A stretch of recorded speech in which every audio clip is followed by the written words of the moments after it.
صلوات پر محمد و آل محمد.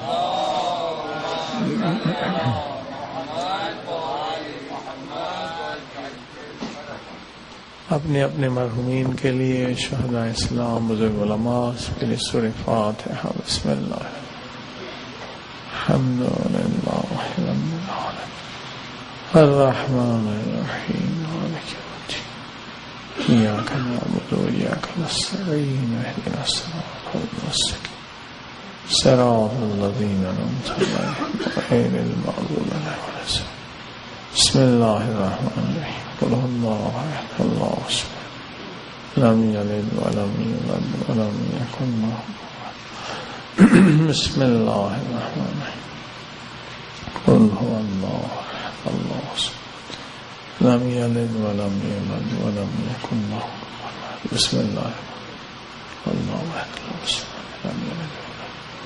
صلوات بر محمد و آل محمد.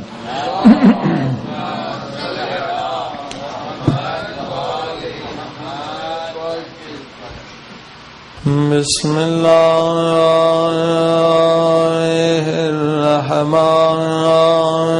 الرحمن الرحیم.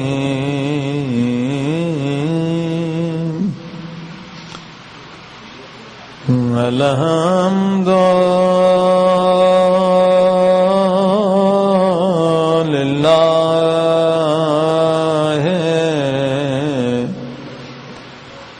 رب العالمین.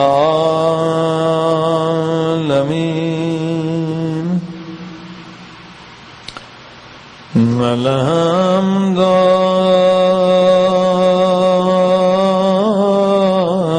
للہ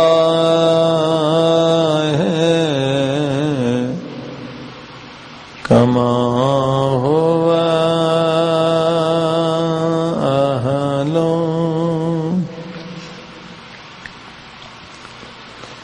والصلاة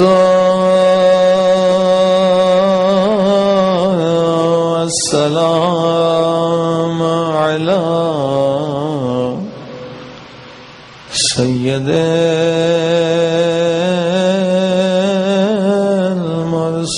المرسلين. صلوات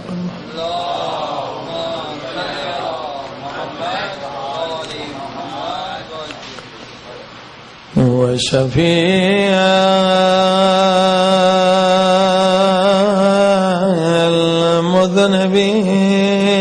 المذنبين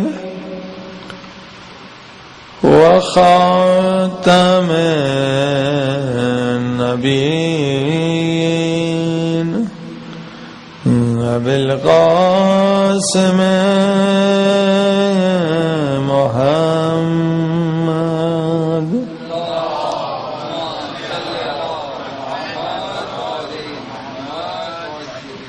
وآله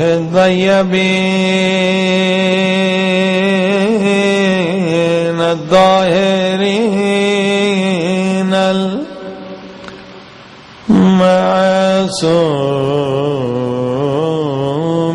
المعصومين. دعا امام زمان علیہ الصلوۃ والسلام. اللهم كل وليك حجة ابن الحسن صلواتك عليه وعلى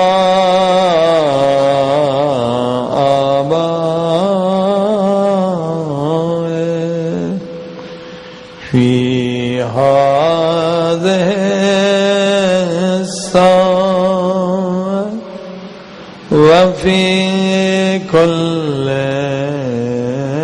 ساعة وليا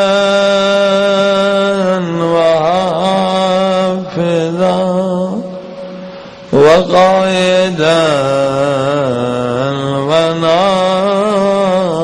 وناصرا ودليلا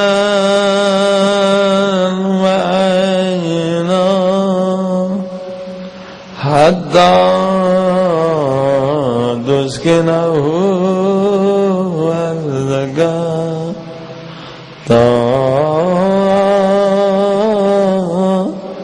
وتمتعه فيها طويلا برحمتك يا أرحم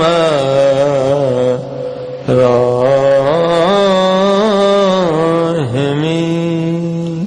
صلوات.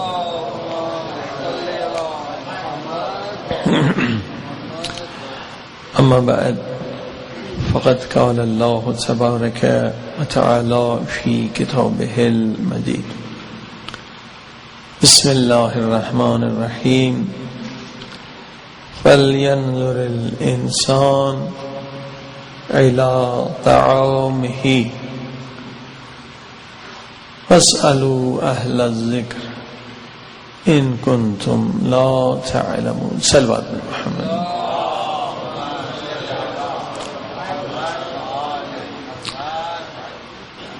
السلام علیکم. معزز سامعین، ماشاءاللہ کافی اچھے سوالات مومنین مومنات کی طرف سے ہوئے ہیں، انٹرنیٹ سے، کاغذ کے ذریعے سے، ایسے وربلی سوال جو ہے وہ انسان کی زندگی میں بہت اہم ہے. بعض لوگوں کی زندگیاں جو ہیں ضائع ہو جاتی ہیں سوال نہ کرنے کی وجہ سے. قرآن مجید نے بھی حکم دیا فاسألوا اہل الذکر. ہر ایک سے سوال کرنا بھی فائدہ ہے. اب مثلا میڈیکل کا سوال آپ مولانا سے کریں بے فائدہ ہے. سوال کے لیے قرآن نے جو طریقہ بتایا ہے، جو اسپیشلسٹ ہے جس علم کا، آپ اس سے وہ سوال کریں. اور ضروری ہے، سوال سے علم کے دروازے کھلتے ہیں، اور سوال سے انسان کے ذہن میں جو شکوک و شبہات ہوتے ہیں وہ ختم ہوتے ہیں. آپ دیکھیے مولا علی فرماتے ہیں کہ یقین والی نیند شک والی عبادت سے بہتر ہے. ایک انسان کو یقین ہے، اس کا عقیدہ صحیح، آرام سے سو گیا. ایک بندہ نماز پڑھ رہا ہے، عبادت کر رہا ہے، مگر شک میں ہے کہ میری نماز صحیح ہے، میری نماز غلط ہے. تو شک اور شبہ یہ انسان کی کامیابی کے دشمن ہے. شک اور شبہ. کتنے لوگ سائیکالوجی مریض ہو جاتے ہیں، وہ شک اور شبہ میں رہتے ہیں. شک شبہ شک شبہ. لہذا سوالات کی عادت ڈالی. اصل 2-4 پورے پروگرام جو ہے وہ سوالات پہ ہونے چاہیے. ٹھیک ہے. کیا ہوتا ہے کہ جب مجلس پڑھی جاتی ہے وقت محدود ہوتا ہے. اب جو پڑھنے والا ہوتا ہے اس کا فوکس جو ہے 1 یا 2 پوائنٹ کی طرف ہوتا ہے. اب جو بھی ٹاپک ہے اس کے کتنے پہلو ہوتے ہیں؟ بہت سارے پہلو ہوتے ہیں. ایک پہلو نہیں ہوتا ہے. کوئی بھی گفتگو کی جائے اسلامی، اس کا اخلاقی پہلو ہوتا ہے، اس کا ایک سوشل پہلو ہوتا ہے، اس کا ایک قرآنی پہلو ہوتا ہے، ایک فقہی پہلو ہوتا ہے. اب یہ ممکن ہی نہیں ہے کہ مختصر وقت میں جو پڑھنے والا ہے وہ ہر اسپیکٹ، ہر پہلو پہ گفتگو کرے. تو کوئی نہ کوئی پہلو رہ جاتا ہے. اور جب پہلو رہ جاتا ہے تو سننے والے جو ہمارے ہیں ان کے بھی فوکس الگ الگ ہوتے ہیں. ایک اخلاقی نقطے سے دیکھ رہا ہے، ایک فقہی نقطے سے دیکھ رہا ہے، ایک سوشل نقطے سے. تو ان کے اندر بھی سوالات اٹھتے ہیں. اور یقین جانیے کبھی تو اچھی بہترین گفتگو ہوتی ہے، لیکن سننے والے کے لیے اگر سوال نہ کرے تو الٹا نقصان ہوتا ہے. صلوات پڑھی محمد.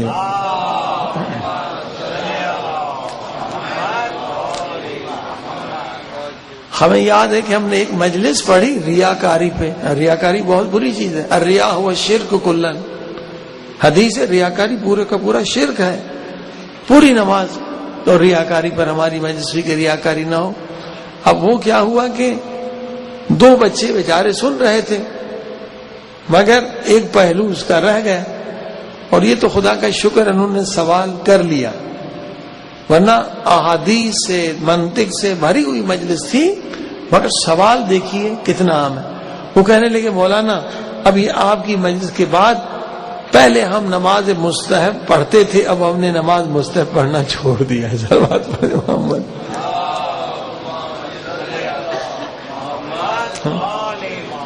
تو ہم نے کب کہا کہ نماز نہ پڑھے آپ؟ کہا جی وہ آپ نے کہا نا ریاکاری ریاکاری ریاکاری, تو ہم نے کہا جی ہم جو نماز پڑھتے ہیں دوسرا تو کوئی مستحب نہیں پڑھتا ہے, تو شاید لوگ کہیں یہ ریاکاری کر رہے, تو ہم نے نماز چھوڑ دی. دیکھیے واقعاً ایسا ہوتا ہے.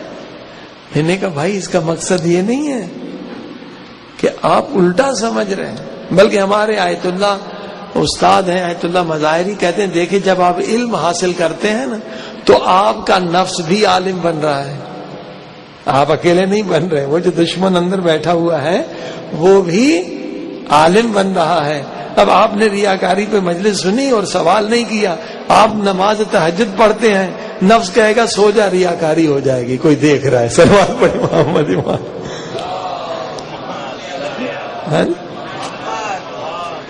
لہذا سوال بہت ضروری ہے. ایک نشست کافی نہیں ہے, پوری مجلسیں 4-5 انشاءاللہ سوالات پہ رکھیں گے, کیونکہ صحیح فائدہ تبھی عوام کو ملتا ہے کہ 1 سائیڈ نہ ہو, 2 سائیڈ گفتگو ہو, کہ آپ کے ذہن میں جو سوالات اٹھتے ہیں وہ ہم تک پہنچے, کیونکہ یقیناً کوئی نہ کوئی پہلو رہ جاتا ہے. صلوات پڑھی محمد وعلم.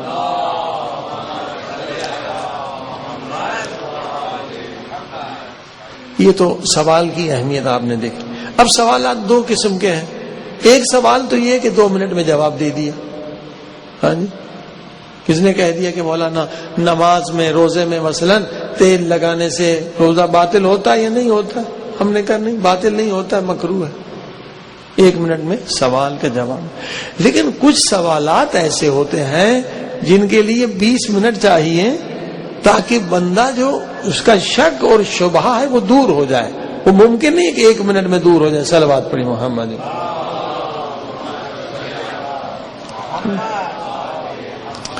تو ہمارے پاس جو سوالات آئے ہیں وہ 1-2 منٹ والے نہیں ہیں, کچھ انٹرنیٹ سے, کچھ یہ اس طرح سے. ان کو پوری ایک مجلس کی ضرورت ہے, یعنی 20 منٹ چاہیے تاکہ اس کے ذہن سے شکوک و شبہات ختم ہو جائیں. تو انشاءاللہ بجائے اس کے کہ بعد میں آدھے لوگ چلے جاتے ہیں, وہ لوگ آنا شروع ہو گئے ہیں. جو اہم سوالات کیے گئے ہیں جن کو 20 منٹ کم سے کم ضرورت ہے کہ اس کی وضاحت کی جائے, جیسے لوگ آتے جائیں گے فل مجمع ہو جائے گا تو وہ اہم سوال ہم شروع کریں گے. باقی جو چھوٹے چھوٹے سوالات ہیں وہ بھی شروع کرتے ہیں. صلوات پڑھی محمد وعلی محمد.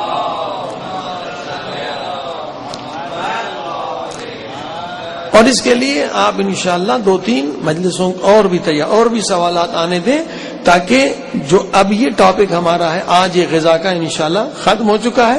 اب ہم دوسرا ٹاپک شروع کر رہے ہیں. ٹھیک ہے, اسرار العبادات, عبادات کے سیکریٹس.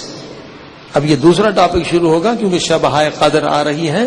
غذا کا ٹاپک انشاءاللہ آج یہاں ختم ہو جائے گا, اور آج سوالات ہیں, اور کل سے جو ہم ٹاپک شروع کریں گے وہ سیکریٹس آف ورشپ, عبادات کے اسرار کیا ہیں, ان کے راز کیا ہیں. جب تک ہم راز نہیں سمجھیں گے تب تک ہم عبادت میں مزہ نہیں آئے گا. صلوات پڑھیں محمد والے.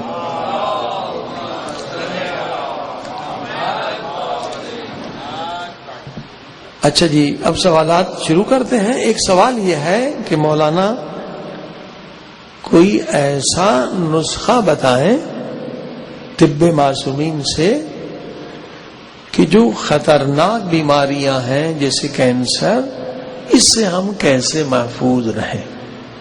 بہت اچھی بات, ہمارے ٹاپک سے ریلیٹڈ بھی ہے جو شروع ہونے والا ہے. دیکھیے پروردگار عالم نے یہ جو روزہ ہم پہ واجب رکھا ہے، ہاں جی، اس میں حدیث یہ ہے کہ روزہ رکھو تاکہ تمہاری صحت بہتر ہو. صلوات پڑھی محمد وعلى.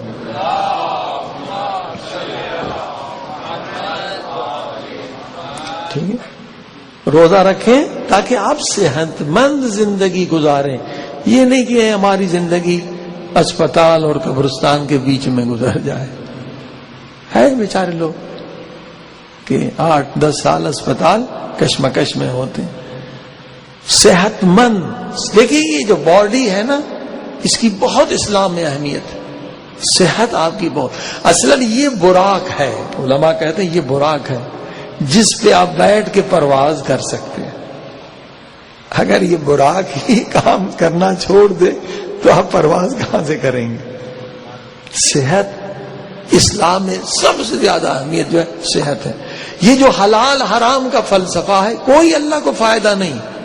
آپ یہ کھائیں یا نہ کھائیں، حلال اور حرام کا فلسفہ یہ ہے کہ یہ کلن فارمولہ ہے. فقہ میں کچھ فارمولہ پڑھائے جاتے ہیں کہ جو چیز صحت کے لیے نقصان دہ ہے وہ انسان کے لیے حرام. یہ سارے مجتہدین متفق ہیں، یہ فارمولہ ہے. اگر ڈاکٹر کہہ دے سگریٹ پینا آپ کے لیے نقصان دہ ہے، آپ کے لیے حرام. اگر ڈاکٹر کہہ دے شوگر کھانا، آپ شوگر کی ہائی لیول پر ہیں، نقصان دہ ہے، شوگر کھانا آپ کے لیے حرام. جو چیز بھی صحت کے لیے نقصان دہ ہے شریعت میں وہ حرام ہے. صلوات پڑھ دے محمد.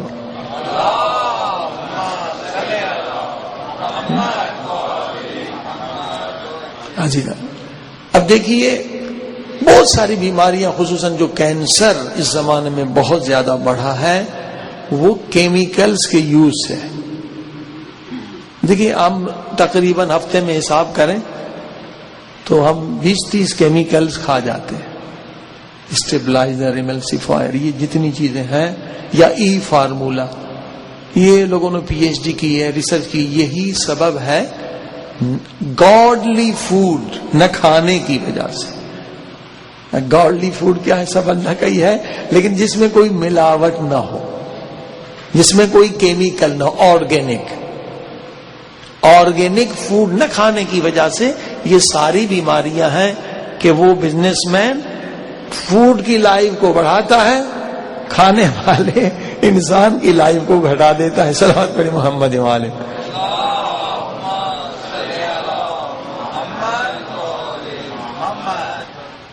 اب یہ کینسر کا علاج بتا رہا ہوں آپ کو، بہترین نسخہ ہے اور قرآنی نسخہ ہے. اس کا کوئی سائیڈ ایفیکٹ نہیں ہے. کیوں چاہیں یا نہ چاہیں، جب آپ یہاں زندگی کر رہے ہیں کچھ نہ کچھ کیمیکل آپ کے پیٹ میں چلے جاتے ہیں اور وہیں سے بیماریاں. اللہ پاک نے پورا سورہ نازل کیا ہے، سورہ نحل. ہاں جی، پورا سورہ ہے. اور اللہ نے فرمایا کہ یہ جو شہد ہے یہ شفا ہے انسانوں کے لیے. اس میں نے شفا رکھی ہے. لیکن میں نے عرض کیا جیسے والتین والزیتون ہم پڑھتے رہتے ہیں، بہت سارے مومنین نے کبھی بیچاروں نے زیتون دیکھا بھی نہیں ہے، کھانے کی تو دور کی بات ہے، پاکستان انڈیا. اسی طرح سے یہ قرآن کی آیت ہم پڑھتے ہیں کہ نحل، سورہ نحل شفا ہے، شہد شفا للناس شفا ہے. کئی مرتبہ ہم پڑھ چکے ہیں، مگر ہم نے شہد کے سارے انگریڈینٹ ابھی تک دیکھے بھی نہیں.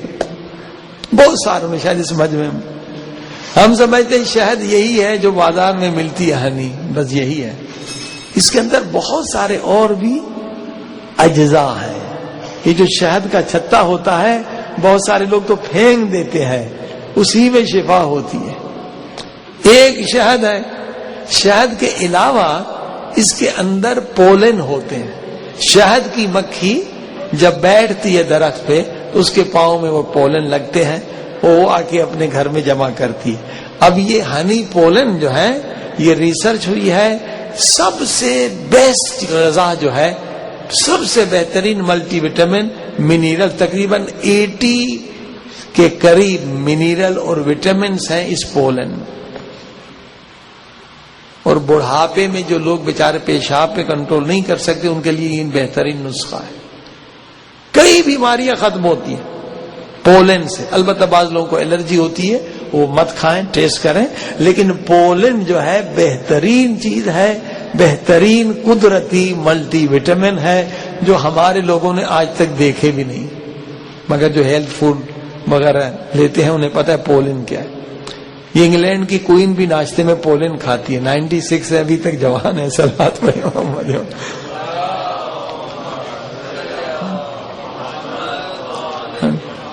قرآنی نسخہ ہے, ہمیں پتہ ہی نہیں ہے کہ پولن کا کیا فائدہ ہے. اور دوسری چیز جو ہے رائل جیلی ہے, یہ بہت مہنگی ملتی ہے, یہ چھوٹی سی شیشی $50 کی ملتی ہے. یہ رائل جیلی بھی اسی آیت کا حصہ ہے جو اللہ کہتے شفاء للناس. ایسیڈیٹی, کتنی بھی زیادہ ایسیڈیٹی آپ کو ہو جائے, یہ رائل جیلی ایک چھوٹی سی چمچ آپ کھا لیں, بالکل ٹھنڈک محسوس کریں گے. ایسیڈیٹی کا نام ہو نشان نہیں. میں نے بتایا تھا مجھے ایسیڈیٹی تھی 2-3 سال, یہ ڈاکٹروں کے چکر میرا ختم نہیں ہوئی, مگر یہ بہترین نسخہ ہے السر کے لیے بھی. یعنی ابتدا ہو, ایسیڈیٹی جب بھی ہو جائے رائل جیلی گھر میں رکھا کریں. مستحب ہے کہ آپ کے دسترخوان پہ شہد کے یہ سارے اجزاء ہوں, پولن بھی ہوں, یہ مستحب ہے, صحت مند چیزیں.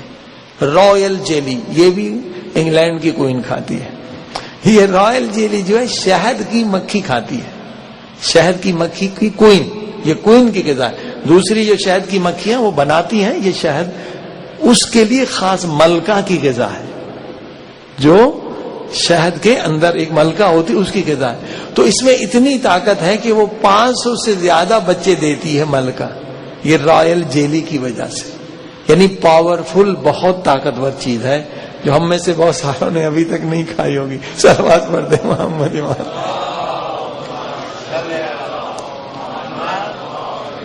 یہاں بہت مہنگی ملتی ہے, اگر لینی ہے تو لبنان ایران سے کافی سستی مل جاتی ہے. جب جائے تو رائل جالی بھی اپنا سال کے لیے لے کر آیا کر. یہاں بہت مہنگی, افورڈ نہیں کر سکیں گے سب لوگ. رائل جیلی برین ٹونک ہے, بہترین چیز ہے بچوں کے لیے, بڑوں کے لیے, حافظے کے لیے, صحت کے لیے بہت اچھی چیز ہے. قرآن نے کہا کہ شفاء للناس, صرف یہ شہد میٹھی نہیں ہے, رائل جیلی بھی شفا. تیسری چیز سب سے زیادہ اہم ہے, وہ ہے پروپولس, PROPOLIS. یہ کینسر کا علاج ہے, السر کا علاج. اس کا امتحان کر لیں, اگر آپ کو یہاں ہاتھ میں زخم ہو جائے تو پروپولس جو ہے ایسے لیکوڈ فارم میں بھی ملتا ہے, ذرا سا بھی لگائیں فوراً خون بند ہو جائے گا. السر اگر کسی کو ہو, دنیا میں السر کا علاج کوئی نہیں سوائے آپریشن کے, لیکن پروپولس آپ کھائیں, وہ زخم معدہ جو ہے وہ بالکل ٹھیک ہو جائے گا. اور اس کا کوئی سائیڈ ایفیکٹ نہیں. ہمارے گھر میں تقریباً 30 سال سے ہم یوز کر رہے ہیں. بچے کو گلے میں درد ہو جائے, بخار ہو جائے, کہتے ہیں پروپولس دے دو, وہ ٹھیک ہو جاتا ہے. کوئی اینٹی بایوٹک کی ضرورت ہی نہیں, نیچرل اینٹی بایوٹک. ہمارا مجلس پڑھنے سے گلا کبھی وہ ہو جاتا ہے تو اس کے وہ چوسنے والے چاکلیٹ لونگنس بھی ملتے ہیں پروپولس کے, وہ بھی لے لیں تو گلا صاف ہو جاتا ہے. کئی اس کے فوائد ہیں. گھر میں یہ رہے, چھوٹے چھوٹے نزلہ, زکام, یہ سب چیزیں ختم ہو جاتی ہیں. اور میں نے کہا اصلاً کینسر کو ختم کرتا ہے. کینسر کے سیل ڈیولپ ہونے نہیں پاتے, جو اللہ نے کہا شفاء للناس, سب سے اہم جو جز ہے شہد کا وہ پروپولس ہے جو کینسر کو ختم کرتا ہے. صلوات پڑھتے محمد.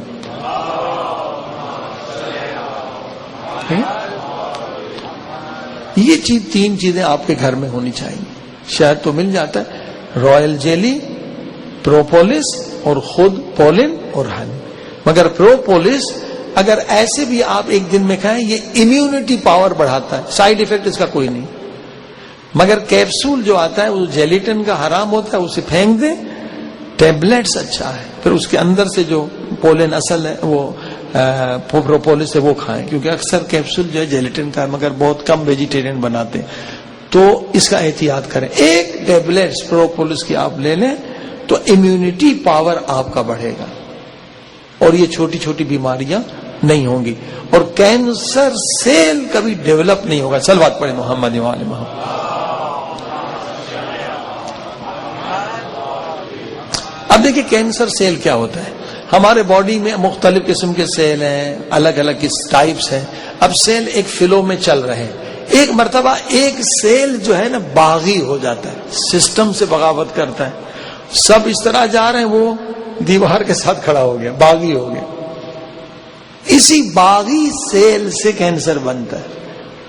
اور جہاں میں نے سوچا جب انسان اللہ سے بغاوت کرتا ہے تو بدن میں بھی بغاوت ہوتی ہے. صلوات پڑھ دے محمد والے. ہاں جی، یہی حقیقت. جب ہم اللہ سے بغاوت کرتے ہیں تو یہ سیل بھی ہماری بغاوت کرنا شروع کر دیتا ہے. اب یہ کھڑا ہے، اب اسی سے جو ہے بنتا ہے کینسر. لیکن یہ اگر باغی سیل ہے، اگر یہ ڈیولپ نہ ہو اور امیونٹی پاور آپ کا مضبوط ہو، کبھی آپ کو کینسر نہیں ہوگا. ہر انسان کے باڈی میں باغی سیل ہوتے ہیں. شاید کوئی ایسا صحت مند آدمی ہو جس کے باڈی میں باغی سیل نہ ہو، یعنی سسٹم کا فلو سارے سیل ادھر جا رہے ہیں، یہ جناب مسٹر صاحب اکڑ گئے ہیں، یہ کھڑے ہیں، اس سسٹم کے ساتھ فالو نہیں کر رہے. یہ باغی سیل. ٹھیک ہے. اب باغی سیل اس وقت کینسر سیل میں تبدیل ہوتا ہے جب ہمارا امیونٹی پاور ویک ہوتا ہے. جہاں امیونٹی پاور ویک ہو گیا تو یہ باغی سیل اپنا کام کرنا شروع کر دیتا. تو فرمائیں آپ. اب اللہ پاک نے یہ جو روزہ واجب رکھا ہے، اس میں کہا کہ اس میں صحت ہے، اور واقعاً آج سائنٹیفیکل ثابت ہو چکا ہے. فلوریڈا میں یہ بہت پرانی ریسرچ ہے، 20 سال پہلے ڈاکٹرز کا ایک گروپ ہے، انہوں نے ریسرچ کی اور خون نکالا. ایک روزے دار کا بلڈ لیا اور ایک انسان جو روزہ نہیں رکھتا اس کا بھی بلڈ لیا، اور دونوں کو جا کے لیبارٹری میں ٹیسٹ کیا. اور ٹیسٹ کیا، ایک چیز ہو رہی تھی کہ امیونٹی پاور کس میں زیادہ ہے. تو دیکھا جو روزے رکھتا ہے انسان، 30 دن روزے رکھا، اس کے بعد اس کا بلڈ ٹیسٹ. ایک آدمی نے روزے نہیں رکھے، سال بھر روزے نہیں رکھے، اس کا بلڈ ٹیسٹ ہوا تو دیکھا روزے رکھنے والے کے اندر امیونٹی پاور یعنی قوت مدافعت، بیماریوں کے مقابلے میں جو طاقت بڑھتی ہے وہ دوسروں کے مقابلے میں 3 گنا زیادہ ہو جاتی ہے، کبھی 4 گنا زیادہ ہو جاتی ہے. توجہ فرمائیں. یعنی روزے سے ہمیں فائدہ ہے، اللہ کو کوئی فائدہ نہیں ہے. آپ کی قوت مدافعت زیادہ ہوتی ہے. قوت مدافعت زیادہ ہوگی تو یہ باغی سیل آپ کبھی بھی کینسر سیل میں تبدیل نہیں ہوگا. لیکن دوسری ریسرچ وہ بھی میں نے خود پڑھی تھی ہیوسٹن میں، تو وہ ریسرچ ایک مومن نے آ کے دی کہ جب انسان روزہ رکھتا ہے پہلا کام یہ ہوتا ہے کہ جو باغی سیل ہیں وہ باڈی میں مرنا شروع ہو جاتے ہیں. صلوات پڑھے محمد عالم. ہاں جی دیکھیں، ادھر قوت مدافعت بڑھتی ہے اور باغی سیل جو ہے وہ مرنا شروع ہو جاتے. تو جو سوال تھا اس کا جواب تفصیل طلب تھا کہ کینسر کی بیماری سے طب معصومین میں ہم کیسے بچیں. اور جو فرمائے تو یہ قرآنی نسخہ ہے، پروپولس روزانہ ایک ٹیبلٹس لیں، آپ کو کبھی کینسر نہیں ہوگا. اور اس کے علاوہ جو اہل بیت فرماتے ہیں ہفتے میں 2 روزے رکھیں، کبھی آپ کو کینسر نہیں ہوگا. صلوات پڑھ دیں محمد.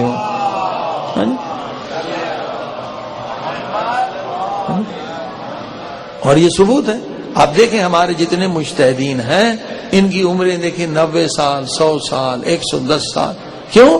یہ ہفتے میں 2 روزے رکھتے ہیں.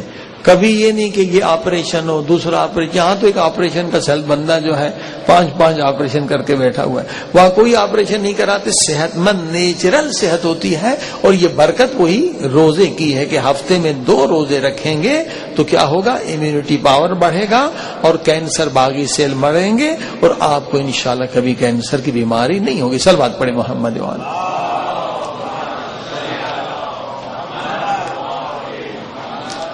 اب دوسرا سوال ہے. اب انشاءاللہ مجمع پورا ہو تو کچھ اہم سوالات ہیں جو سب کے لیے ضروری ہے. دوسرا ہے کہ بچوں کی تربیت ہم اس ملک میں کیسے کریں. اب یہ بہت بڑا سوال ہے، یہ 1 منٹ میں نہیں ہو سکتا. آج کچھ بتاتے پھر آئندہ. یہ خود ایک 10 مجلسوں کا موضوع ہے کہ اس ملک میں بچوں کی تربیت کیسے کی جائے. ٹھیک ہے. 86 میں ہم امریکہ یورپ آ رہے ہیں، ہر جگہ جا رہے ہیں، اور بہت سارے ماں باپ نے تجربے کیے بچوں کی تربیت کے لیے. یہاں پر بھی، امریکہ میں، انگلینڈ میں، آسٹریلیا میں. لیکن اب میں 30 سال کا تجربہ آپ کو بتا رہا ہوں کہ اتنے اچھے ماں باپ کے لوگ کہتے ہیں تو مولانا فرشتے ہیں، واقعی فرشتے، فرشتوں کی طرح ماں باپ رہے، بچوں پہ بہت محنت کی، کیمپس میں لے گئے، ادھر لے گئے، ادھر لے گئے، مجلسوں میں لے گئے، مگر بہت ساروں کے بچے بگڑ گئے. 30 سال ابھی خون کے آنسو رو رہے. بہت بڑے بڑے ڈاکٹر، ماہر نفسیات، سب کچھ تھے، اور انہوں نے کہا کہ مولانا ہم ہار گئے، ہم سمجھ رہے تھے کہ ہماری محنت رنگ لائے گی، ہم ان کو اتنی مرتبہ مجلس میں لے گئے، اتنی مرتبہ کیمپس، اتنے مولانا سے سوالات، اتنے علماء آ رہے، مگر ہم نے دیکھا کہ اسکول کا اثر گھر کے اثر سے، ماں باپ کے اثر سے زیادہ ہے. توجہ فرمائیں، ہم نے ان کو اپنے اسکولوں میں نہیں بھیجا، ہم کھو بیٹھے بچے. یہ تجربہ ہے 30 سال کا. آپ خوش نصیب ہیں کہ اس شہر میں 3 اسکول ہیں اپنے. School is the best solution. اگر چاہتے ہیں بچے نہ بگڑیں، بچے خراب نہ ہو، صرف اسکول. وجہ کیا ہے؟ دیکھیں یہ جو نظام ہے تعلیم کا، اگر آپ ڈیپلی اس پہ ریسرچ کریں کہ جو بنایا گیا ہے یہ فرائیڈ پہ بنایا گیا. پورے اس قوم کو ننگا کرنے والا یہ شیطان فرائیڈ تھا. پوری سائیکالوجی جو یوز ہو رہی ہے اسکول ایجوکیشن میں وہ فرائیڈزم پر ہے. یہ بہت سارے لوگوں کو پتہ ہی نہیں کہ نظام بنایا کیسے گیا. اور آج سائیکالوجی اتنی پاورفل ہے کہ کہتے ہیں کہ ایک امیج ہم آپ کے بچے کو دکھائیں گے، آپ کو دکھائیں گے، بڑے کو دکھائیں گے. اگر ایک سیریل فلم ہے 20 قسطوں کی، 20 گھنٹے، کچھ نہیں کہیں گے، ہم ایک تصویر دکھائیں گے. 20 قسطوں کے دیکھنے کے بعد آپ کی فکر وہی ہو جائے گی جو ہم چاہتے ہیں. آج سائنس اتنی ترقی کر چکی ہے، اور حقیقت بتا رہا ہوں. تو جب ایک معصوم بچہ آپ ان کے حوالے کر دیتے ہیں، اور وہ اتنے ماہر نفسیات ہیں، انہوں نے اتنا کام کیا ہے، تو وہ آپ کا بچہ نہیں رہے گا، ظاہراً آپ کا بچہ ہوگا، اس کی فکر وہی ہوگی جو ان کی فکر ہے. ایسے سوالات بھی آئے ہیں بچوں کی طرح سے، بہت سارے سوالات ہیں. ہاں، کیونکہ ان اسکولوں میں کیا سکھایا جاتا ہے؟ پہلا درس ماں باپ کے خلاف، کہ اگر باپ تجھے مارے، ماں تجھے مارے تو یہ پولیس کا نمبر ہے.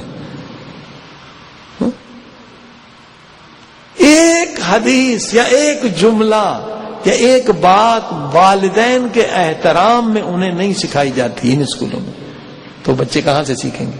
اسلام کہتے ہیں ماں باپ کے چہرے کو دیکھنا عبادت ہے، کعبۃ اللہ کے برابر عبادت ہے. ہاں؟ گناہوں کا کفارہ ہے کہ والدین کی خدمت کرو. اگر والد تجھے مارے تو ان کے لیے دعا کریں. یہ کہاں سیکھیں گے؟ اب سوالات آ رہے ہیں، بچے کہہ رہے ہیں، یہ دیکھیں یہ فکر ہے. مسلمان بچہ ہے، فکر اس کی وہی ہے. وہ صحیح کہتے ہیں، یہ گورے کہتے ہیں کہ یہ جو مسلمان بچے ہمارے اسکولوں میں پڑھ رہے ہیں یہ کوکنیٹ ہیں. کوکنیٹ کی مثال سمجھ رہے ہیں کیسے؟ نعرے گئے کہ باہر سے کالے ہیں، اندر سے سفید. یہ شکل میں کالے ہیں، ان کی فکر وہی گوروں جیسی، ان کی غیرت اتنی ہے جتنی ہمارے بچوں کی ہے، ان کی شرم و حیا بھی اتنی ہے جتنی ہمارے بچوں کی. بالکل صحیح کہہ رہے ہیں. اب سوالات ہی ایسے، بچے لکھ رہے ہیں کہ ماں باپ ہمیں بلیک میل کرنا چاہتے. یہ کہاں سے سیکھیں؟ انہی اسکولوں سے سیکھیں. کیونکہ وہ گورے بچے تو ماں باپ کو ماسٹر بھی کہتے ہیں، گالیاں بھی دیتے ہیں. تو جب وہ صحبت کا اثر ہوگا، جب دوسرے بچے ماں باپ کو گالیاں دیں گے تو یہ کیا سلوات پڑھیں گے؟ سلوات پڑھیں گے، وہی سیکھیں گے. یہ سخت غلطی ہے، سخت غلطی ہے کہ یہاں اسکول ہونے کے باوجود آپ دوسرے اسکولوں میں بچوں کو بھیجیں. جتنی کوشش کریں، اسکول کا اثر سب سے زیادہ پاورفل ہے. ماں باپ جتنی بھی کوشش کریں ان اسکولوں میں بچوں کو بھیجیں جو اپنے اسکول ہیں، اسلامی اسکول ہیں، تو انہیں پتہ چلے گا ماں باپ کا مقام کیا ہے. اب ماں باپ اپنی بیچاری جان دینے کے لیے ماں تیار ہے، باپ سب کچھ، وہ کہہ رہے ہیں کہ ماں باپ ہمیں بلیک میل کر رہے ہیں. یہ اسکول کا اثر ہے، آپ اس کو ختم نہیں کر سکیں گے. ظاہراً بچہ مسلمان ہوگا مگر اس کی فکر وہی ہوگی. صلوات پڑھی محمد وعلیہ.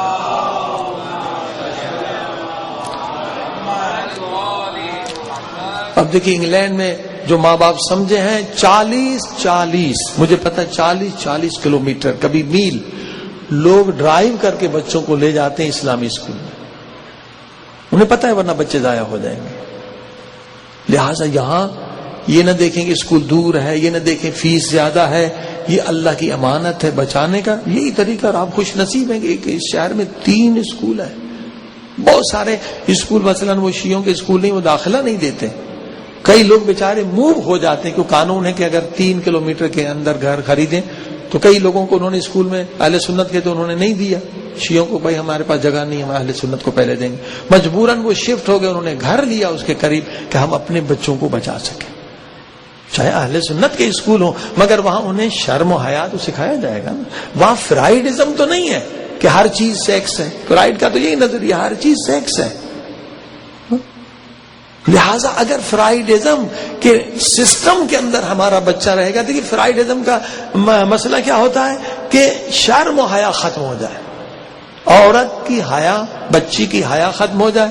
حیا کو فرائیڈ اور آج کل یہ جتنے بھی فرائیڈ کے فالوور ہیں وہ اس کو حیا کو، شرم کو بیماری کہتے ہیں، سائیکالوجی بیماری ہے. حالانکہ حیا اگر نہیں تو ایمان نہیں. حدیث میں وہ کریں حیا بیماری ہے. لڑکی کو کہتے ہیں کہ تمہیں حیا کی شرم کیا تو تمہیں جاب کون ملے گی؟ کوئی جاب نہیں دے گا. تم سیل مین نہیں، سیل وومین نہیں بن سکتی ہو، کچھ سیل نہیں کر سکتی. اور اسلام کہتا ہے کہ شرم و حیا نہیں تو ایمان نہیں. دیکھیے یہ فرائیڈ واقعی شیطان تھا، پورے یورپ کو اس نے ننگا کر دیا، اور آج بھی شیطان پرست لوگ اسے زندہ کرنے میں پیسے انویسٹ کر رہے ہیں، پوسٹ ڈاکٹریٹ کراتے ہیں تاکہ فرائیڈ زندہ رہے، تاکہ یہ قوم بے غیرت رہے، بے دین رہے. ورنہ شیطان پرست ان پہ حکومت نہیں کر سکتے. فرائیڈ کو آج بھی زندہ کیا جا رہا ہے. اب دیکھیے ایک حدیث میں نے پڑھی، میں نے پتا چلا کہ کتنے ان کی نظر گہری تھی کہ کیسے کسی قوم کو بے دین کر دیا. حضرت آدم علیہ السلام کو جب اللہ نے خلق کیا تو جبریل آئے، 3 چیزیں لے کر آئے، ایک دین، ایک عقل، ایک حیا، اور کہا آدم ایک چیز تم نے سلیکٹ کرنی ہے، یا دین سلیکٹ کر لو، یا عقل، یا حیا. سوال بڑا مشکل تھا. ہم لوگ دین لے لیتے یا عقل لے لیتے. وہ اللہ کے نبی تھے، انہوں نے حیا کو سلیکٹ کر لیا. دین کو سلیکٹ نہیں کیا حضرت آدم نے، عقل کو بھی نہیں کیا، حیا کو سلیکٹ کیا. 3 میں سے ایک، مجھے حیا چاہیے. جبریل نے دین عقل سے کہا واپس چلو، انہوں نے کہا ہم نہیں جائیں گے. اللہ نے حکم دیا جہاں حیا ہے وہاں تم رہو، یعنی جہاں حیا ہے وہاں دین ہے، جہاں حیا ہے وہاں عقل ہے.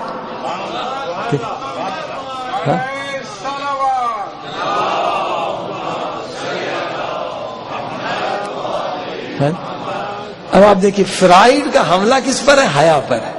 کہ حیا ختم ہو جائے تو دین بھی ختم، عقل بھی ختم. پوری قوم کو انہوں نے بے حیا اور بے دین بنا دیا، بے عقل بنا دیا. وجہ یہ ہے کہ انہوں نے ایگزیکٹ ٹارگیٹ جو بنا حیا کو بنا. ان اسکولوں میں آج جو بھی کریں، حیا شرم جو ہے وہ ختم کرنے کا ان کا پروگرام ہوتا ہے. لہٰذا اپنے اسکول ہیں تو یہ بڑی نعمت ہے. صلوات پڑھی محمد وآلہ. اب جو اہم سوال کیا گیا، بہت سارے سوالات اس سے ریلیٹڈ ہیں، وہ ہے تقلید کا مسئلہ. اس میں یہ چاند کے مسائل، یہ بہت سارے سوالات چھوٹے چھوٹے جو ہیں، وہ اگر تقلید کو ہم سمجھ لیں تو ہمارے بہت سارے سوالات جو لوگوں نے پوچھے ہیں وہ مسائل حل ہیں. کیونکہ یہ بہت اہم مسئلہ ہے اور باقاعدہ اس پہ کام بھی ہو رہا ہے، بہت سارے پروپیگنڈے بھی ہو رہے ہیں. دیکھیے تقلید جو ہے وہ انسان کی فطرت میں. آپ اردو کیوں بولتے ہیں؟ کہ والدین اردو بولتے ہیں. آپ پنجابی کیوں بولتے ہیں؟ والدین پنجابی. یہاں بچے انگلش کیوں بولتے ہیں؟ چاروں طرف انگلش. یعنی فطرت میں انسان کے کہ ہم تقلید کریں گے. فطرت ہے انسان کی فطرت میں. اب جب فطرت میں ہے تو اب تقلید کس کی جائے؟ اب آپ دیکھتے ہیں کہ جو فٹ بال والے جس طرح سے بال بناتے ہیں، ہمارے لڑکے اس طرح سے بال بنانا شروع کر دیتے. تقلید فطرت ہے کہ وہ دیکھتے رہتے ہیں، وہ ان کے لیے آئیڈیل بن جاتے. ایک جگہ ہم گئے تو وہ ہم نے کہا یہ کیا ہے؟ ایک نے داڑھی بنائی تھی اس طرح سانپ کی طرح. میں نے کہا بھئی یہ کیا فیشن ہے؟ کہا وہ کسی گانے والے نے ایسے بنائی، انہوں نے اس کی تقلید شروع کر دی. یعنی تقلید انسان کی فطرت میں ہے، آپ روک نہیں سکتے. جو آپ دیکھتے ہیں اس کو فالو کرتے ہیں. اب تقلید کس کی جائے؟ کسی شریف انسان کی جائے یا کسی بدماش آدمی کی جائے؟ عقل کیا کہہ رہے؟ عالم کی جائے، جاہل کی جائے، بدماش کی جائے، یا متقی انسان کی جائے؟ تو اس لیے اللہ پاک نے حکم دیا ہے، ائمہ معصومین نے حکم دیا ہے کہ تقلید تم پر واجب ہے۔ کس کی تقلید کرو؟ جو دنیا میں سب سے زیادہ عالم ہو۔ بھائی اس سے بڑی کیا بات ہے؟ آپ دیکھیے، آپ کی آنکھیں خراب ہو گئی، اگر آپ کو ایسا ڈاکٹر مل جائے کہ دنیا میں اس سے بڑا آئی اسپیشلسٹ نہ ہو تو آپ تو خوش نصیب ہیں۔ ہاں جی، کہ یہ نمبر 1 ڈاکٹر ہے۔ تو یہ عقل کا فیصلہ ہے کہ آنکھ خراب ہو تو آئی اسپیشلسٹ کے پاس ہے، کان خراب ہو تو ایئر ENT اسپیشلسٹ کے پاس، ہارٹ تو ہارٹ اسپیشلسٹ کے پانے چاہیے۔ یہ انسان کی فطر۔ اسی طرح سے جو ہم تقلید کرتے ہیں مسائل فقہ میں، اتنے زیادہ ملینز مسئلے، ملین سے بھی زیادہ، پیدا ہونے سے لے کر مرنے تک ملینز مسئلے ہیں۔ ہمیں زندگی ایک بار ملتی ہے، بار بار نہیں ملتی۔ اگر ہم نے غلط کر لیا، نماز غلط پڑھ لی، زندگی بھر غلط، حج غلط کیا تو پورے پیسے چلے گئے، خمس غلط تو سارا پیسہ چلا گیا، تو سارا ہمارا نقصان ہو جائے گا۔ تو ہمیں تقلید کرنی پڑے گی کس کی؟ جو دنیا میں سب سے بڑا عالم ہو، سب سے بڑی نالج اور سب سے بڑا متقی ہو۔ تو دیکھیے تقویٰ اور علم، عقل بھی یہی کہہ رہی ہماری کہ یہاں تم تسلیم ہو جاؤ، جس کے پاس علم زیادہ ہے، عقل زیادہ ہے، اس کی بات مان لو۔ صلوات پڑھی محمد وعلم۔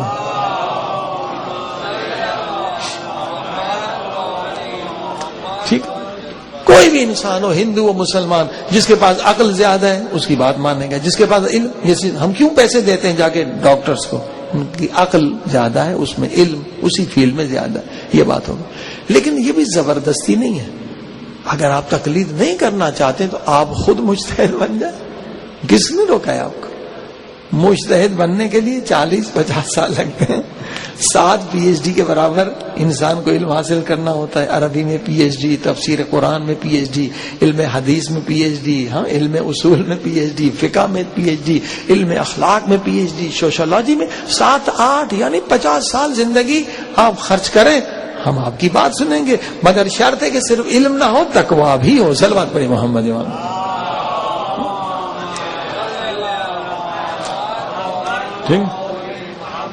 تیسرا راستہ بھی ہے، نہیں آپ مجتہد خود بھی نہیں بنتے، ہاں جی، اور تقلید بھی نہیں کرتے، تو تیسرا راستہ بھی ہے، وہ ہے احتیاط کا۔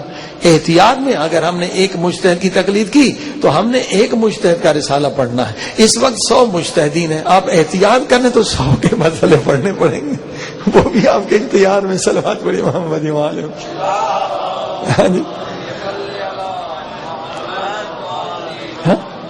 کہ 100 میں سے ایک نے کہہ دیا حرام ہے تو آپ کو چھوڑنا پڑے گا۔ توجہ فرمائے۔ تو 3 راستے ہیں، کوئی زبردستی نہیں ہے، یا تقلید کریں، یا مجتہد بنے، یا احتیاط کریں۔ ٹھیک۔ اب یہ سوال یہ کہ جناب مجتہدین کے فتووں میں تضاد کیوں ہے؟ ایک مجتہد کہتا ہے کرو، ایک کہتا ہے نہیں کرو۔ پہلے ایک سمپل سا علاج کر دوں۔ دیکھیے آپ پڑھی لکھی دنیا میں رہتے ہیں، آپ کو کوئی بیماری ہو گئی، پہلے ایک ڈاکٹر کے پاس چلے گئے، اس نے ایک اینٹی بایوٹک لی، دوسرے کے بعد گئے، اس نے دوسری اینٹی بایوٹک لی۔ کیا یہ ممکن ہے کہ آپ 10 ڈاکٹر کے پاس جائیں وہ وہی ایک پرسکرپشن دیں؟ امپاسبل۔ چیز وہی ہے، وہی اینٹی بایوٹک ہے۔ ایک ڈاکٹر جو ہے ایک وقت میں 2 اینٹی بایوٹک دیتا ہے، ایک جو ہے کہتا ہے نہیں نقصان ہوگا، ایک بھی نہیں دیتا ہے، زیادہ احتیاط کرتا ہے۔ صلوات پڑھے محمد وعلم۔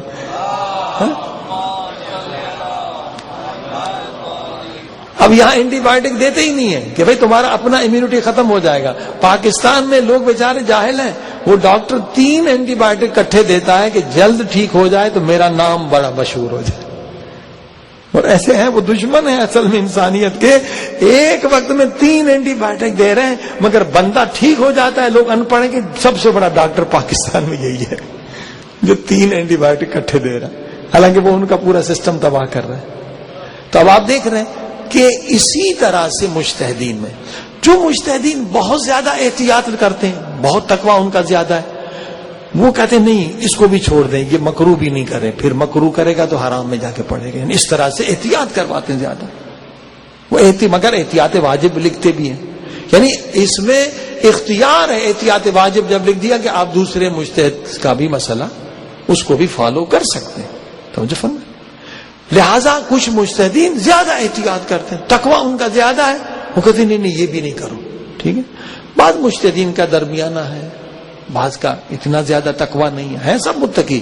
تو اس لحاظ سے فتویٰ میں فرق ہے. لیکن اب اس کا جو کان دلیل محکم میں آپ کی خدمت دوں، آپ دیکھیں قرآن مجید اٹھائیں، حضرت خضر بھی نبی ہیں، حضرت موسیٰ بھی نبی ہیں، ٹھیک ہے. دونوں کے فتووں میں فرق ہے، دونوں اللہ کے نبی ہیں. حضرت خضر اور حضرت موسیٰ کشتی میں سوار ہو گئے، حضرت خضر نے سوراخ کرنا شروع کر دیا، کہا حرام کر رہے ہیں آپ، اس مومن کی کشتی کو نقصان کر رہے ہیں. میں کہا بھی آپ سے وعدہ ہے کہ آپ نے اعتراض نہیں کرنا ہے. سلوات پڑھ دیں.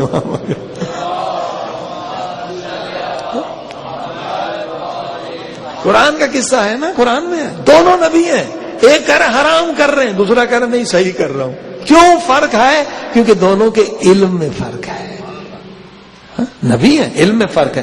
آگے چلے، لوگوں نے گالیاں دی، پتھر حضرت مارے، حضرت خضر نے کہ ان کی دیوار بنا. کہ کیوں دیوار بنائی؟ ہمیں پانی نہیں پلا رہے.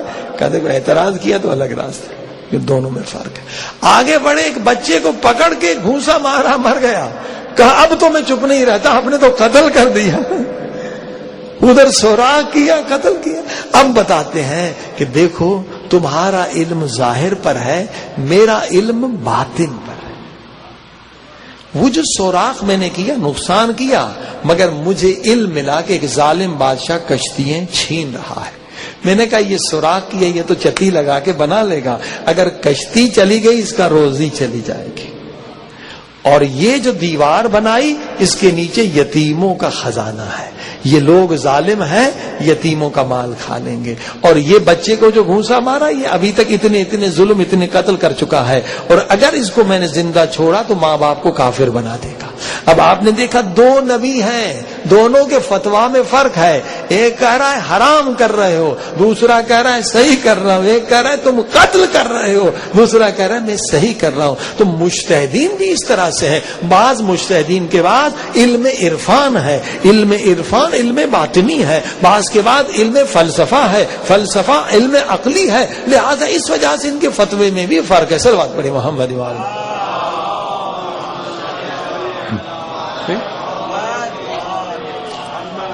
اب دیکھیے ہمارے ہاں یہ تقلید کا کانسیپٹ، مگر ہمارے جو اہل سنت کے بھائی ہیں، کوئی بھی مسئلہ ہو جائے ان کے ہاں تقلید نہیں. ایک مسئلے میں اگر وہ فتوے آئیں گے تو 2 لاکھ فتوے آئیں گے.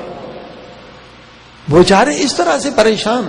خود ان کے بڑے بڑے ڈاکٹرز، فلسفروں نے کہا ہے، فلسفیوں نے کہا کہ ہمیں بھی تقلید اجتہاد شروع کرنا چاہیے. ٹھیک ہے، وہ بیچارے بالکل کوئی انہیں پتہ ہی نہیں ہے. ایک مسئلے میں فیملی پلاننگ کا مسئلہ ہوگا تو وہاں 2 لاکھ فتوے الگ ملیں گے. مگر ہمارے ہاں اگر 10 مجتہد بھی ہیں، 100 مجتہد، تو بھی آپ دیکھیں گے کہ ایک ہی مرکز ہے، مرکز ایک ہے، احتیاط واجب ہے. وہ کہیں گے بھائی نے دوسرے مجتہد سے پوچھ لو. ٹھیک. اب یہ عید اور چاند کا مسئلہ، اول تو یہ ہے کہ تقلید بھی ہمارے سب لوگ نہیں کرتے. یعنی ابھی ہم تقلید کو بھی نہیں سمجھے، بہت سارے لوگ کرتے ہیں. حالانکہ تقلید کے بغیر آپ کے اعمال برباد ہیں، کیونکہ آپ اپنی رسک لے رہے ہیں نا. تقلید میں آپ کی ذمہ داری مجتہد پر ہے، اگر مجتہد ذمہ دار ہے. ٹھیک ہے، جیسے اگر آپ خود آنکھ میں کچھ ہو جائے، ہاں اگر آپ کچھ کریں آنکھ، تو آپ نے آنکھ کو ضائع کر دیا. اگر ڈاکٹر کرے تو اس کا قصور ہے، آپ کا قصور نہیں ہے، آپ گناہ گار نہیں. تو لہذا مجتہد ذمہ داری اٹھاتا ہے آپ کے اعمال کی، آپ کے اعمال درست. تقلید کے بعد ایک مسئلہ ہے جو صرف ہماری فقہ میں، وہ ہے ولایت فقیہ کا مسئلہ. وہ تو بالکل ہی 1% لوگوں کو پتہ ہے. اگر ولایت فقیہ کو بھی ہم سمجھ لیں تو کبھی 2 عید نہیں ہو سکتی، 4 عید نہیں ہو سکتی. اب ہم تقلید کو بعد سمجھے ہیں، بعد نہیں سمجھے ہیں. ولایت فقیہ کیا ہے؟ دیکھیں انہی مجتہدین میں، ابھی تو ماشاءاللہ مجتہدین بہت زیادہ ہو گئے ہیں، علم بڑھا ہے. پہلے 7-8 مجتہدین، اس وقت بھی مشہور 10 مجتہدین. فرض کریں 10 مجتہدین، اب ہر ایک نے اپنی ریسرچ کی ہے چاند کے مسئلے میں، عید کے مسئلے میں. لیکن ان مجتہدین میں اگر ایک مجتہد ولی فقیہ ہے، اب ولی فقیہ کیا ہوتا ہے؟ ولی فقیہ کے لیے ایک شرط یہ ہے کہ وہ احکام خدا کو نافذ کر سکے، یعنی پاور بھی ہو، کہ صرف یہ فتویٰ نہ دے، بھئی شرابی کو سزا ملے گی، سزا دے بھی سکے، اس کے پاس پاور. تو اگر کسی بھی 10 مجتہدین اس وقت ہیں، ایک ولی فقیہ بن گیا، تو جب اجتماعی امور ہوں گے، نماز کے مسئلے الگ ہیں مگر اجتماعی، جیسے عید ایک اجتماعی مسئلہ ہے، ٹھیک ہے، خرید و فروش مثلا، ایسے بہت سارے مسئلے جو اجتماعی اور سیاسی مسائل ہیں، اس میں اجتماعی امور میں دیگر مجتہدین پر بھی ولی فقیہ کا حکم واجب ہو جاتا ہے. یہ خوبصورت نظام ہے تاکہ یونٹی رہے. مثال میں دیتا ہوں، مثلا آیت اللہ خوئی خود فرماتے ہیں کہ میں خود مجتہد تھا. آغا محسن الحکیم چیجائے کہ ولی فقیہ نہیں تھے مگر اسٹیٹس ان کا ولی فقیہ کے برابر تھا. پوری شہرت دنیا میں اتنی زیادہ تھی، اتنے ماننے والے تھے کہ جیسے اس وقت آیت اللہ سیستانی، یہ ولی فقیہ کے برابر ان کی اسٹیٹس ہے اس وقت عراق میں. جو کہہ دیں اس پہ عمل ہو رہا ہے، حالانکہ حکومت نہیں ان کے پاس، مگر ان کا اسٹیٹس ولی فقیہ کے برابر ہے عراق میں. جو کہہ دیتے ہیں حرف آخر ہے. تو آیت اللہ محسن الحکیم کا بھی اسٹیٹس جو تھا وہ ولی فقیہ کے برابر ہو گیا تھا، کہ ان کی اتنی عزت، اتنا احترام. تو آیت اللہ خوئی کہتے کہ میں مجتہد تھا، میرے نزدیک عید نہیں ہوتی تھی، مگر جب آغا محسن الحکیم کہہ دیتے تھے تو مجھ پر بھی واجب ہوتا تھا، میں سفر کرنے کے لیے چلا جاتا تھا، کیونکہ میرے اجتہاد میں تو عید نہیں ہے. میں روزہ بھی، مجھ پہ روزہ واجب ہے، روزہ نہیں رکھ سکتا کیونکہ ولی فقیہ کے اسٹیٹس کے آدمی نے کہہ دیا کہ بھائی آج عید ہے. تو میں کیا کرتا تھا؟ سفر کرتا تھا کہ سفر کر لیں تو پھر روزہ آپ پہ نہیں ہے، پھر سفر کر کے کوئی 50 کلومیٹر جا کے واپس آ جائے تو ہو جاتا. تو ولی فقیہ کا کانسیپٹ ہمارے پاس. ہم نے انگلینڈ میں بہت سارے اداروں کو یہ تجویز دی اور اب وہاں کوئی مسئلہ ہی نہیں. میں نے کہا بھائی آپ جس کی بھی تقلید کریں ٹھیک ہے، مگر اجتماعی امور میں جیسے عید کا مسئلہ ولی فقیہ کی طرف رجوع کریں. تو آپ کے عید کا مسئلہ حل ہے، اور یہ پورے ہماری فقہ اہل بیت کا مسئلہ ہے کہ اجتماعی امور میں ولی فقیہ کی بات مانے تاکہ یونٹی رہے، الگ الگ آپ کی عیدیں نہ رہے. صلوات پڑھیں محمد وآلہ.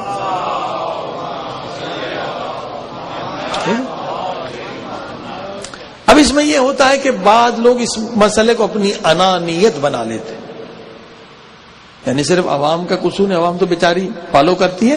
بعض مثلا مجتہدین کے نمائندے اس پہ بہت وہ زور دیتے ہیں اور یہ مسئلہ ولایت فقیہ کا نہیں سناتے.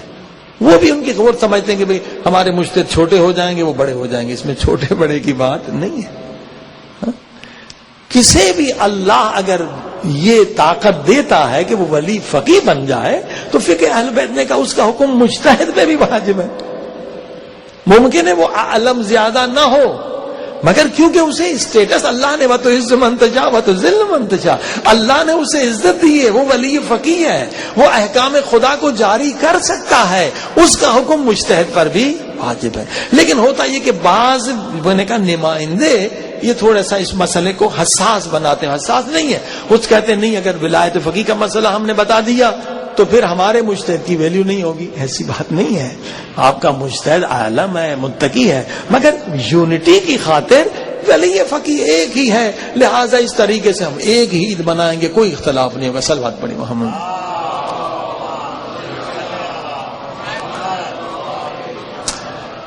اب ایک سوال اور رہ گیا ہے انشاءاللہ. سوالات تو بہت سارے رہے لیکن بہت سارے سوالات جو تھے ان سے ریلیٹڈ تھے، تقلید سے اور ولایت فقیہ سے. تقلید کو سمجھیں، ولایت فقیہ کو سمجھیں تو مسائل حل ہو جائیں گے. اب ایک رزق روزی کے بارے میں سوالات تھا کہ جاب نہیں مل رہی ہے، رزق کم ہے تو ہم کیا کریں. اس میں بھی اہل بیت نے فرمایا کہ سونے سے پہلے سورہ واقعہ پڑھیں تو کبھی بھی آپ فقیر نہیں ہوں گے، رزق کم نہیں ہوگا. اور یہ ہم نے بتایا کئی جگہ پر. پھر جب دوسرے سال آئے تو جنہوں نے بھی شروع کیا انہوں نے کہا 3 گنا ہماری انکم بڑھ گئی سورہ واقعہ پڑھنے سے. البتہ پہلے ختمہ بھی نکالنا پڑے گا آپ کو. دیکھیے جیسے اب ختم قرآن ہے تو ہر سورہ کا ختمہ ہے. رزق روزی کے لیے سورہ واقعہ کا ختمہ بہت اثر انداز ہے، بہت مجرب ہے، تجربہ کیا گیا ہے. رزق بڑھ جاتا ہے. کیسے ختمہ ہوتا ہے؟ ختمہ یہ ہوتا ہے سورہ واقعہ کا کہ 40 دن سورہ واقعہ آپ نے پڑھنی ہوتی ہے سونے سے پہلے 3 مرتبہ، مگر تھرسڈے نائٹ شب جمعہ جمعرات کو آپ نے پڑھنا ہے 8 مرتبہ. یہ 40 دن چلنا ہے. باقی عام دنوں میں 3 مرتبہ سورہ واقعہ پڑھ کے سونا ہے اور شب جمعہ 8 مرتبہ. 40 دن میں اس کا ختمہ پورا ہو جائے گا. ہر سورہ کا اس طرح ختمہ ہے، اس کے اپنے اپنے فوائد ہیں. سورہ واقعہ کا ختمہ یہ رزق کے لیے بہت مجرب ہے. اب 40 دن گزر گئے، اب اس کے بعد صرف آپ نے 1 مرتبہ پڑھنا ہے، اس کو ڈسکنٹینیو نہیں کرنا. تو کیا ہوگا؟ یقیناً آپ کبھی بھی رزق روزی جاب کے مسئلے میں پریشان نہیں ہوں گے. اب اس کا تو ٹائم فکس ہے سونے سے پہلے. اس کے علاوہ جو ایک چیز ہے رزق بڑھانے کی آسان ہے کہ حضور پاک کی حدیث ہے دم علی الطہارہ، ہمیشہ وضو سے رہو اور ذکر خدا میں مشغول رہو تو رزق بڑھتا ہے. وہ کیا؟ ہمیشہ وضو میں رہیں اور آپ 10 تسبیح ہدیہ کریں پیارے پاک نبی کو، پھر 10 تسبیح مولا علی کو، پھر 10 تسبیح بی بی پاک کو، پھر 10 امام حسن. 55 پاک تک بھی اگر پہنچ گئے تو کیا ہوگا؟ جب آپ ہدیہ دیں گے تو ادھر سے بھی ہدیہ ملے گا. جیسے ہم ہدیہ دیتے ہیں تو آپ ظاہر ہے کہ پلٹ کے ہدیہ، جب اہل بیت کو آپ ہدیہ دیں گے ہر روز 10 تسبیح کا تو یقیناً آپ کو بھی ہدیہ ملے گا اور آپ کبھی بھی رزق آپ کا کم نہیں ہوگا. صلوات پڑھیں محمد وعلیہ.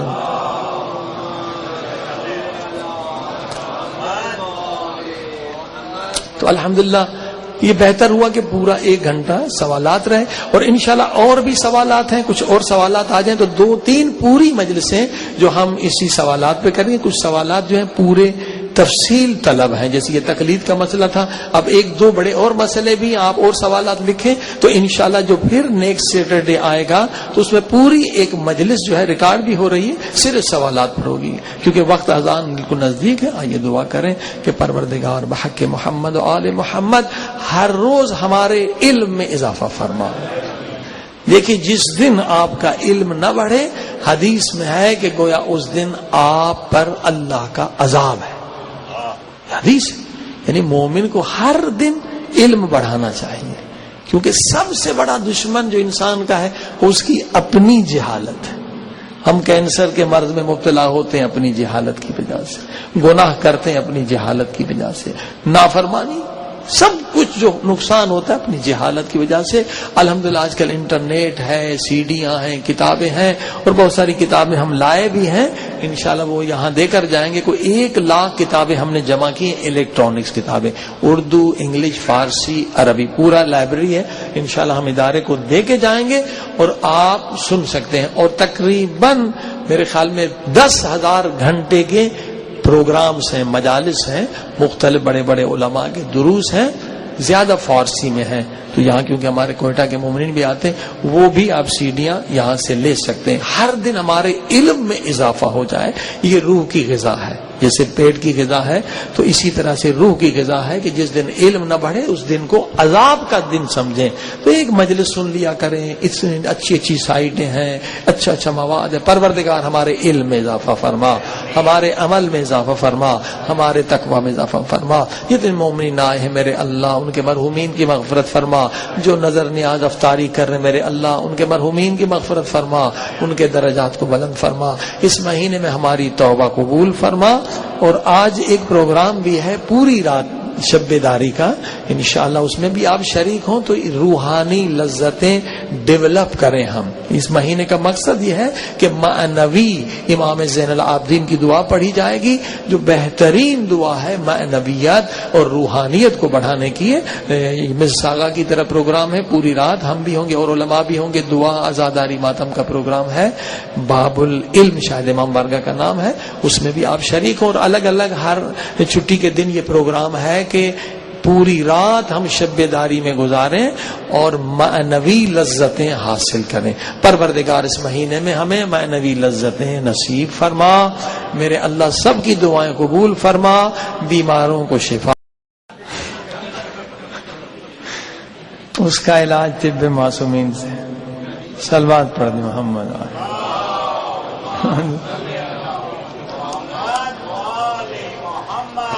یہاں سردی زیادہ ہوتی ہے، وہاں کمر کا درد بھی زیادہ ہوتا ہے. کمر کے درد کے لیے سرکار امام علی رضا علیہ الصلوۃ والسلام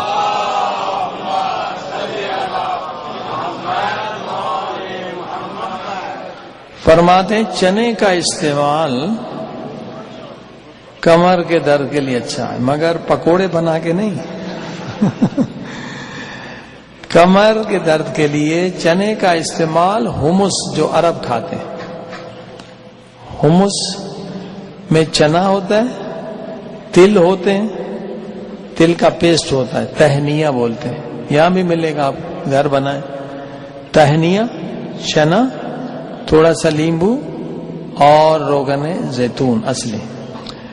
مجھے ایک طالب علم نے شام میں کہا کہ مولانا، میں دمشق میں تھا، یہاں کوئی بوڑھا آپ کمر جھکا ہوا دکھا دیں مجھے۔ میں نے کہا بہت دکھا دیں گے، کہ ایران میں تو بہت ہوتے ہیں۔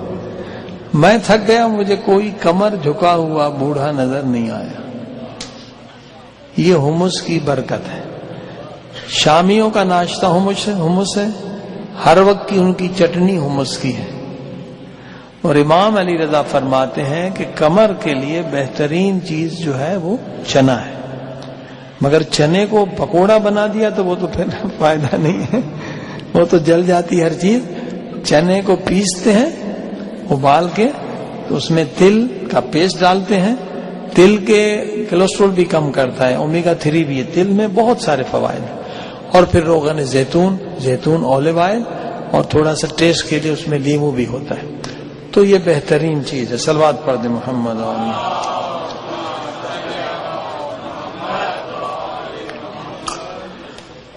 وضو کے بارے میں مختلف سوالات ہیں کہ نماز نافلہ ہے یا واجب ہے، تو ہم کیا کریں؟ نافلہ نماز کے لیے ہم نے وضو کیا ہے، واجب کی نیت نہیں کی ہے، اب واجب کی نماز آ گئی تو پھر کیا ہو؟ اس میں آسان چیز یہ ہے کہ جب بھی آپ وضو کریں تو آپ کہیں نیت دونوں کی کر لیں، نافلہ بھی اور واجب بھی، دونوں کی نیت کر لیں کہ وضو کرتا ہوں مستحبات کے لیے بھی واجبات کے لیے۔ اس میں کرنا یہ ہے کہ ایک نماز کوئی پڑھ لیں، قضا کوئی پڑھ لیں، کسی کی پڑھ لیں، تو بہتر ہے کہ وضو پھر آسانی رہے گی۔ صلوات پڑھ دیں محمد و آل محمد۔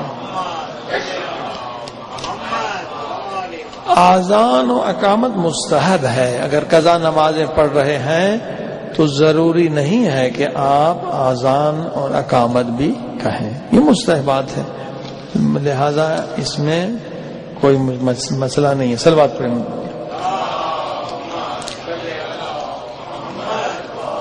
بچیوں کی شادی کے اچھے رشتے کس طرح سے آئیں، کوئی دعا بتائیے، اور خوبصورت کیسے بنے، دعا بتائیے۔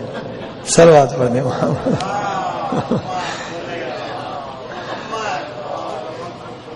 اچھے رشتوں کے لیے یہ ہے کہ سورہ احزاب یہ ہاتھ سے لکھ کے گلدان میں رکھیں تو رشتے آ جائیں گے، یہ آزمایا ہوا نسخہ ہے۔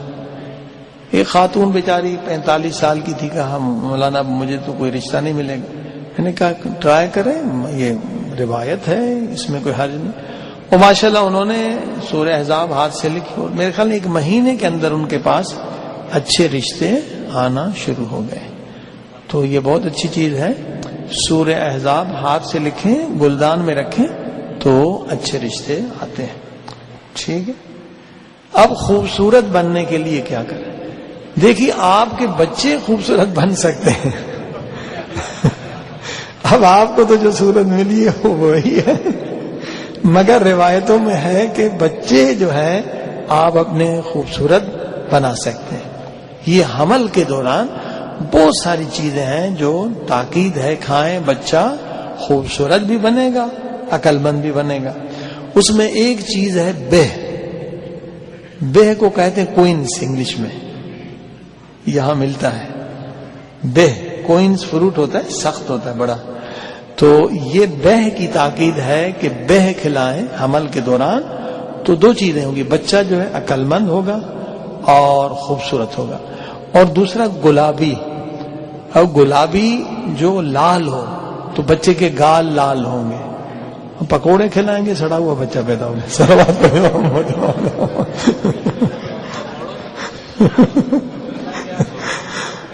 پکوڑوں کے پیچھے اس لیے کہ ہم لوگ افطار ہی پکوڑے اور سموسے سے کرتے ہیں. جی ہاں. تو یہ اصل میں ٹرائیگلیسرائڈ، اب لیور کی بیماری پاکستان میں تو بہت زیادہ ہو گئی ہے، کیونکہ وہاں پر تو آپ کو پتا ہے کہ جو پکوڑے بنانے والے بازار میں ہوتے ہیں وہ تیل پھینکتے نہیں ہیں. ٹرائیگلیسرائڈ اس میں ہوتا ہے، تیل میں گرم کرتے ہیں، وہ 3 سے 6 بن جاتا ہے، پھر 9 بن جاتا ہے، یعنی 100 تک چلا جاتا ہے. وہ تیل کالا ہو جاتا ہے مگر پھینکتے نہیں. جانڈس سے لوگ بہت مر رہے ہیں، لیور کی بیماریوں سے بہت پاکستان میں لوگ مر رہے ہیں، اور یہ اصل میں یہی تلن ہے جس کا نقصانات. تو بچہ جو ہے خوبصورت ہو سکتا ہے، اور بھی گلابی ہو گیا، بے ہو گیا. غذا جو ہے ماں کی جتنی اچھی ہوگی اور بچہ اتنا خوبصورت، ہیلدی، عقل مند پیدا ہوگا. البتہ دعائیں بھی ہیں، مفاتیح میں بہت ساری دعائیں ہیں، ان دعاؤں سے بھی بچہ جو ہے خوبصورت بن سکتا ہے. صلوات پڑھیں محمد و آلہ.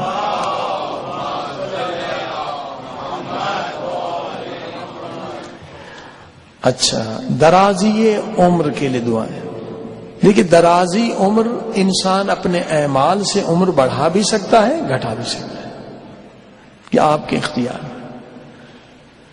عمر کیسے بڑھتی ہے؟ ایک ہے صدقہ. صدقہ دینے سے 70 بیماریاں ختم ہوتی ہیں، 70 حادثات سے انسان بچتا ہے. مثلا ایکسیڈنٹ ہونا ہے، آپ نے خواب دیکھ لیا ایکسیڈنٹ ہونا ہے. ایک ولی خدا تھے، مولانا تھے بہت بڑے، انہوں نے کہا میں نے خواب دیکھا کہ ایکسیڈنٹ ہونا ہے. میں جانا بھی تھا مجلس کے لیے، میں نے دیکھا کہ وہ جیپ جو ہے جس میں جانا ہے وہ الٹے گی، ایکسیڈنٹ ہونا ہے. خواب دیکھا تھا، اور خواب جو سچ بولتے ہیں ان کے خواب سچے ہوتے ہیں، جو جھوٹ بولتے ہیں ان کے خواب بھی جھوٹے ہوتے ہیں. یہ ایک عارف باللہ تھے، ان کا مجھے یقین تھا ایکسیڈنٹ ہوگا تو مجھے جانا تو ہے مجلس میں، تو میں نے صدقہ دے دیا. اور بالکل ویسا ہی ہوا کہ ہماری جیپ نے کلٹیاں کھائیں، اور مجھے پرانا کمر میں درد تھا اور ڈسک کا، میری ڈسک سیدھی ہو گئی. صلوات پڑھنا.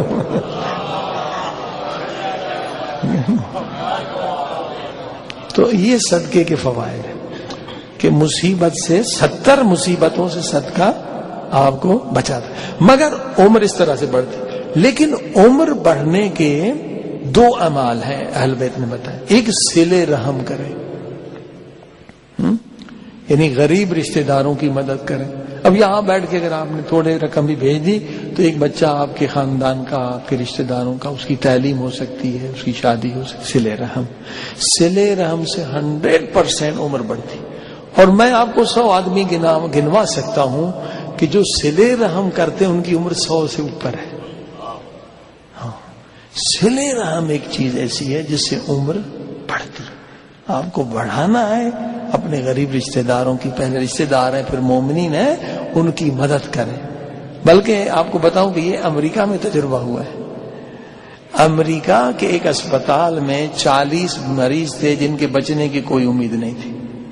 تو 20 مریضوں کے لیے افریقہ، انڈیا، غریب ملکوں میں ان کے لیے پیسے دیے گئے کہ ان کے لیے دعا کریں. سب بیماری، 20 کا کچھ نہیں ہوا، 40 لا علاج مریض تھے، مرنا تھا انہیں. تو جن کے لیے دعائیں مانگی گئی وہ 10 سال زندہ رہے اور وہ 10 سال پہلے مر گئے. اب یہ تو پروف ہو گیا کہ یہ چیز ورک کرتی ہے، مگر کیسے ورک کرتی ہے یہ سائنس کی سمجھ میں ابھی نہیں آ رہی. ڈسٹنس ہیلنگ اسے کہتے ہیں کہ مریض ادھر ہے، دعا افریقہ میں مانگی گئی، وہ ٹھیک ہو گیا. ڈسٹنس ہیلنگ یہ پروف ہو گیا. پورا ایک میرے پاس مضمون ہے، کتابیں بھی ہیں جس میں یہ چیز ذکر تجربہ کیا ہے لاس اینجلس میں، کہ 20 بندے جو ہیں مر گئے 10 سال پہلے، جن کے لیے دعائیں مانگی گئی، پیسے دی. انگریز تھے، مسلمان بھی نہیں تھے، وہ 10 سال زندہ رہے. لہذا یہ صلہ رحم کا فائدہ ہے کہ عمر بڑھتی.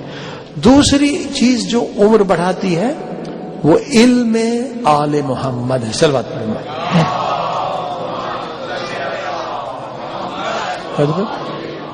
یہ جو ابھی آپ بیٹھے ہوئے ہیں علم حاصل کرنے کے لیے، یہ آپ کی ایج عمر مائنس نہیں ہو رہی ہے، یہ فری میں ہے.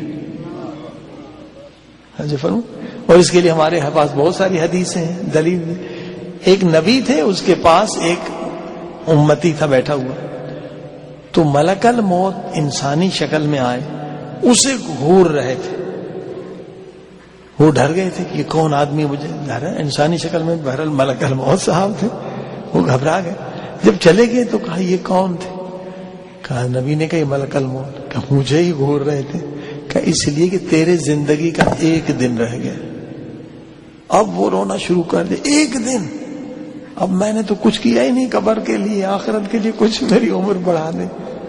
نہ توبہ کیا، اتنے سارے کام کرنے. تو اللہ کے نبی نے کہا کہ تم اگر عمر بڑھانی ہے جا کے علم دین حاصل کرو.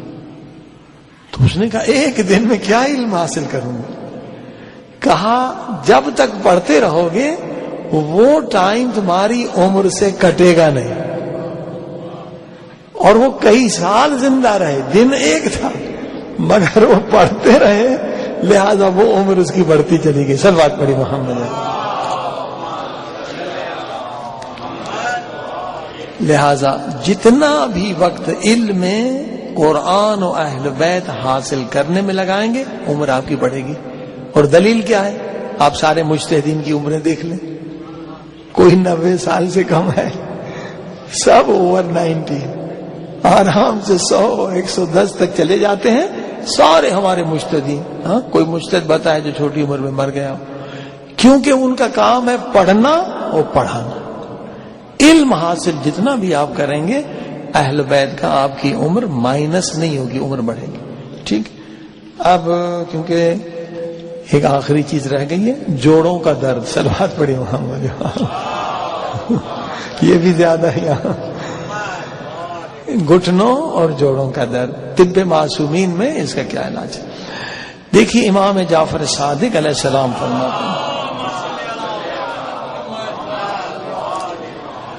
فرماتے ہیں کہ ادرک یعنی جنجر، ادرک 90 بیماریوں کا علاج ہے. دیکھا آپ نے؟ ادرک 90 بیماریوں کا علاج ہے. ادرک کے بہت فوائد. ابھی ہم ہانگ کانگ سے آ رہے ہیں، انہوں نے ایک ادرک نکالا ہے، وہ بغیر دھاگے کے، جیسے کھاتے نا دھاگے آتے، بالکل ہم نے اتنا بڑا ادرک سلاد کی طرح کھا لیا. بہت ٹیسٹی بھی ہے، یہاں بھی شاید آ جائے، چینیوں نے بنایا، بہت ٹیسٹی اور فائدہ بھی اس کا بہت. تو ادرک جو ہے 90 بیماریوں کا علاج ہے. حافظہ بڑھاتا ہے، میموری. صبح کو، یہ بھی روایت ہے طب معصومین سے، اگر حافظہ بڑھانا ہے تو صبح ادرک پیس کے شہد کے ساتھ لیں، عادت ڈالیں، تو یہ آپ کا حافظہ بڑھا دے گا. سرکولیشن. اور بڑھاپے میں جو بیماری ہوتی ہے، گلینڈ بڑھ جاتے ہیں، ٹھیک ہے، پیشاب بند ہو جاتا ہے، قطرہ آتا ہے، تو اس گلینڈ کو ختم کرنے کے لیے بھی ایک چیز ادرک کے اندر موجود ہے. تو ادرک 90 بیماریوں کا علاج ہے. ٹھیک ہے. اب ہمارے ایک دوست تھے مڈاگسکر میں، گھٹنوں کے درد کی وجہ سے ایک مرتبہ پیرس میں آپریشن کرایا، ایک مرتبہ لندن میں، مگر وہ درد ختم نہیں. انہیں نسخہ مل گیا یہی کہ پانی گرم کریں، ادرک کا جوس نکالیں، 1 چمچ بڑا ادرک کا ڈال دیں اور ہنی اور لیمن، 8 گھنٹے پر، چائے کی جگہ پر. چائے نہیں ڈالیں. کہتے ہیں کہ مولانا اس کے بعد تکلیف بالکل ختم ہو گئی. ادرک کی چائے تو بازار میں بھی مل رہی ہے، مگر خود بنائیں گے تو زیادہ ٹیسٹ بھی اچھا ہوگا. یعنی جوس نکالیں اس کا، 1 چمچ ڈال دیں اور لیمن اور ہنی، تو حافظہ بھی بڑھے گا، ہاضمہ بھی ہوگا، اور یہ گھٹنے کی بیماری آپ کو کبھی نہیں لگے گی. لیکن گھٹنے کی بیماری کا ریزن لوگ کہتے ہیں سردی ہے. یہاں اکثر کرسیوں پہ نماز پڑھتے ہیں. میں نے کبھی اگر سردی ریزن ہے تو میں بلتستان گیا ہوں، وہاں بھی -40 ہے، کوئی کرسی پہ نماز نہیں پڑھتا. ہاں جی، اگر سردی، وہاں تو انتظام ہی نہیں ہے. یہاں آپ کے یہاں ہیٹنگ ہے، یہ ہے. میں نے ایک مومن کو بلتستان گلگت میں کرسی پہ نماز پڑھتے ہوئے نہیں دیکھا، وہاں بھی -40 جاتا ہے. یہ گھٹنے کی بیماری آپ کو گوشت سے لگتی ہے. گوشت جو بھی آپ کھاتے ہیں وہ استبرا کے بغیر کھاتے ہیں. گوشت کو خون، اس کو جو ڈائٹ دیتے ہیں بڑھانے کے لیے، مرغی کا ہو یا اس کی جو غذا ہے اس میں خون ملاتے ہیں، حرام ملاتے ہیں، کچرا ملاتے ہیں، کبھی سور کی ہڈیاں ملاتے. میڈ کاؤ ڈیزیز اسی سے ہوئی تھی.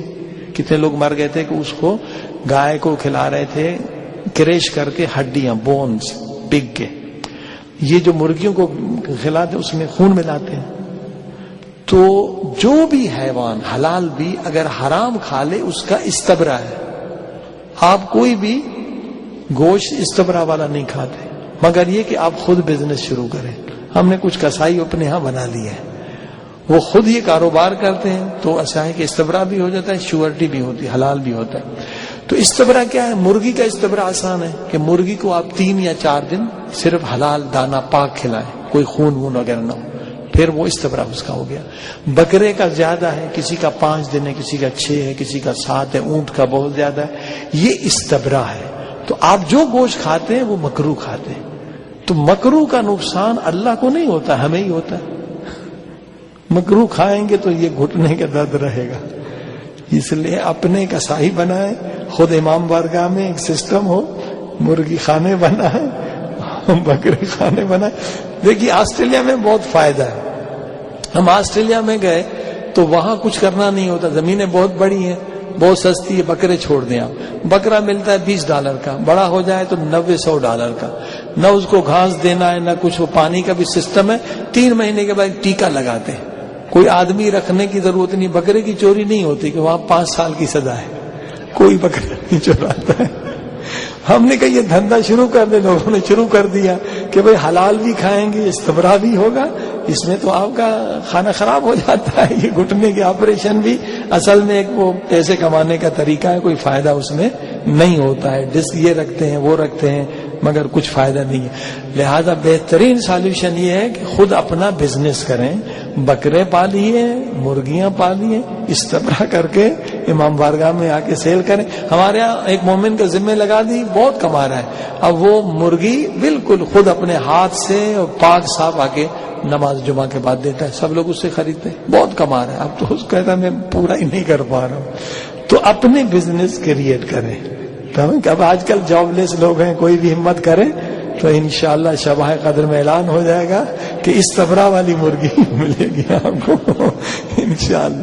آئیے دعا کریں. اللہم صلی علی محمد وآل محمد عجل فرجا. الہی عظم البلا وبرح الخفا وانكشف الغطاء وانكتر رجاء وزاكت الأرض ومنعت السماء وأنت المستعان وإليك المشتكى وعليك المعول في شدة والرخاء.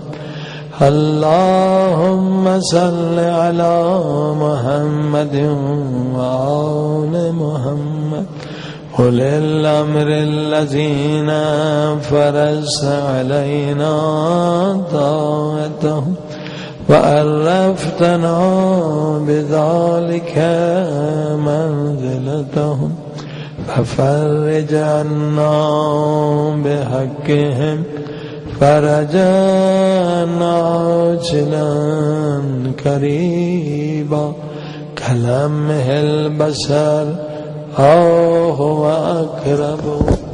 يا محمد يا علي يا علي يا محمد يا محمد يا علي يا علي يا محمد اكفياني فإنكما كافيان وانصراني فإنكما ناصران یا مولانا یا صاحب زمان یا مولانا یا صاحب زمان یا مولانا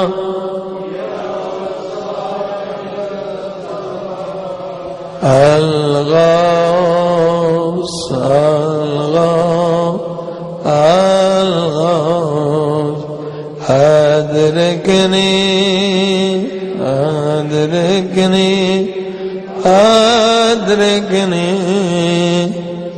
الساعة الساعة الساعة الأجل الأجل الأجل يا أرحم الراحمين بحق محمد وآله الطاهرين صلوات. السلام علیکم یا رسول اللہ، السلام یا حبیب اللہ، یا مولا یا خاتم النبیین، شفیع المذنبین، رحمت اللہ وبرکاتہ. السلام علیکم یا ابا عبداللہ، السلام علیکم ابن رسول اللہ، السلام علیکم ابن امیر المؤمنین و ابن سید الوصیین، السلام علیکم یا جمیع شہداء کربلا و رحمت اللہ وبرکاتہ. السلام علیکم یا غریب